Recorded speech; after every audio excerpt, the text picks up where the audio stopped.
In this lesson, we want to explain cutout tool. Tools for creating special cuts and effects.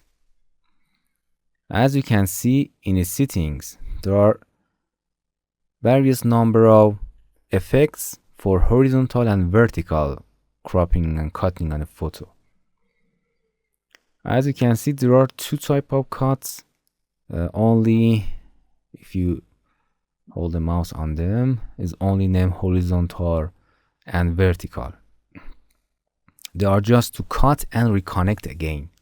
For example, we choose vertical and click and drag on any place on the photo, and as you can see, the area that you click and drag deleted and reconnected again. Or horizontal, as you can see. Okay, Ctrl Z to back. But for example, I select other cutting. Horizontal, vertical is not different. As you can see, click and drag.